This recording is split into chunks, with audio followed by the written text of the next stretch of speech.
दिलाउनु हुने। उहाँ एउटा तेन्जिङ चुन्चुला उहाँ 16 खेपभन्दा ज्यादा है 16 पल्टभन्दा ज्यादा उहाँ जेलमा थुनिसकेका है तिब्बती अब क्रान्तिकारीमाथि एउटा ठुलो सङ्घर्ष गर्ने एउटा नमुना जस्तो हाम्रो माझमा एउटा उदाहरण जस्तो छ। उहाँको जुन चाहिँ यो रातो भेटा जुन चाहिँ छ है त्यो बन्दाना जुन चाहिँ छ यो पनि उहाँले यस्तो एउटा प्रतिबद्धता वाचा यस्तो राख्नु भएको छ जबसम्म तिब्बत स्वतन्त्र हुँदैन तबसम्म यो खोल्दिन भने।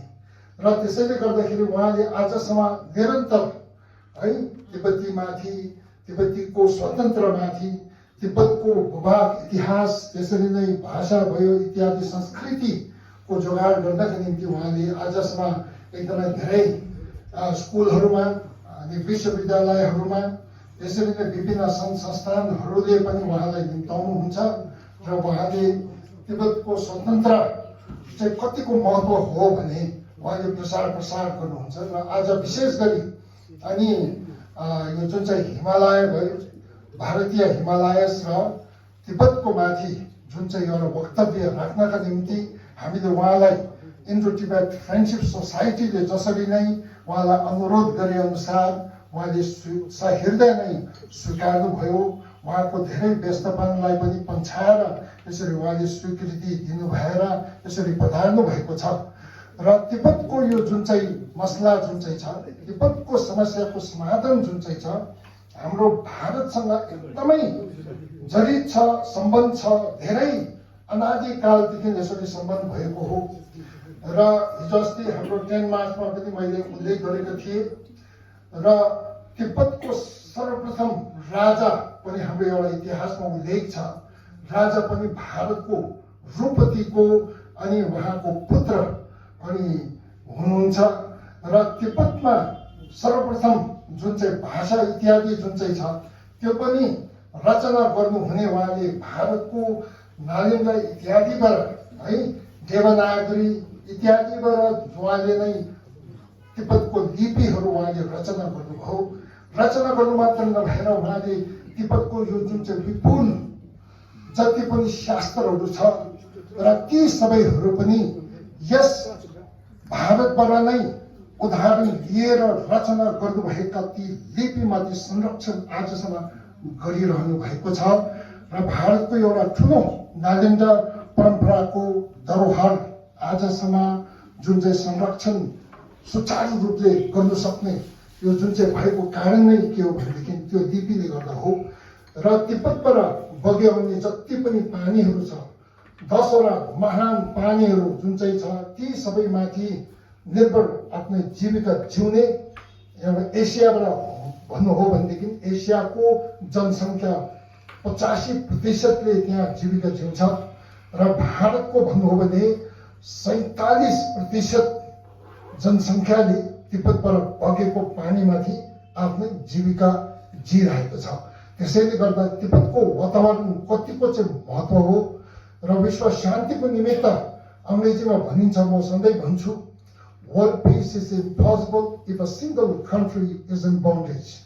त्यसैले गर्दाखेरि अनि परमपावन दलाई लामाज्यूले आजसम्म अहिंसा र करुणा स्नेह मैत्री इत्यादिको जुन चाहिँ यो चाहिँ सूचना इत्यादिको प्रचार प्रसार इत्यादिको जुन चाहिँ छ संरक्षण र इत्यादिको प्रचार प्रसार गर्दै संसारमै एउटा सुखमाया सुख समृद्धि तर्फ लगिजाओस् भनेर यसरी अहिलेसम्म उहाँले सङ्घर्ष गरिरहनु भएको छ।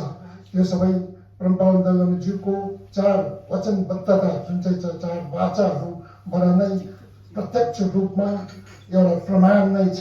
र त्यसैले गर्दा त्यसलाई साकार बनाउनका निम्ति तिब्बतीको जुन चाहिँ छ समस्या छ हाम्रो भारतको निमित्त पनि एकदमै जरुरी छ।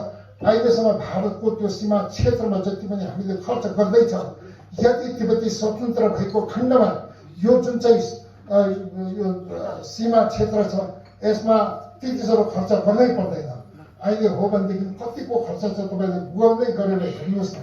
त्यसैले गर्दाखेरि एकदमै यो तिब्बतको जुन चाहिँ छ भूभाग छ कतिको चाहिँ विश्वको निमित्त नै कतिको महत्त्वपूर्ण हो भारतको निमित्त त भयो, र त्यो मात्र नभएर त्यसरी नै हाम्रो यो एकदमै एउटा सम्बन्ध जुन चाहिँ घनिष्ठ सम्बन्ध है, यो प्रति हामीले जनचेतना जगाउनका निमित्त हाम्रो माझमा पधार्नु भएको छ तेन्जिङ चुन्चुला, र उहाँले अहिलेसम्म 5वटा जति पुस्तिकाहरू रचना गर्नुभएको छ, र उहाँको रचना गरेको कतिपय पङ्क्तिहरू विभिन्न पत्रिका है पत्रहरूमा पनि हामीले देख्नमा पाउँछौँ, पढ्नमा पाउँछौँ, र त्यसैले गर्दाखेरि उहाँ यो मात्रै नभएर पोमहरू, उहाँको जुन चाहिँ रचना गरेको कतिवटा ग्रन्थहरू 15वटा विभिन्न भाषाहरूमा है उल्था गरेको छ, र त्यसैले गर्दाखेरि आज हाम्रो समक्षमा यस्तो एउटा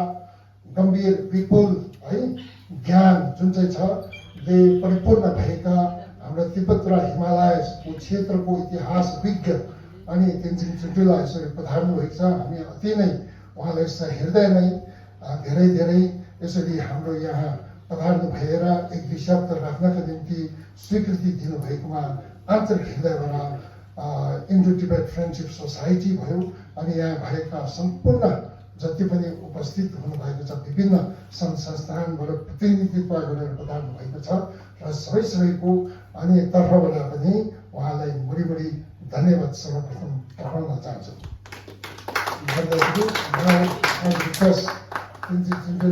To come here and just enlighten us on Himalayas and Tibet. Thank you very much.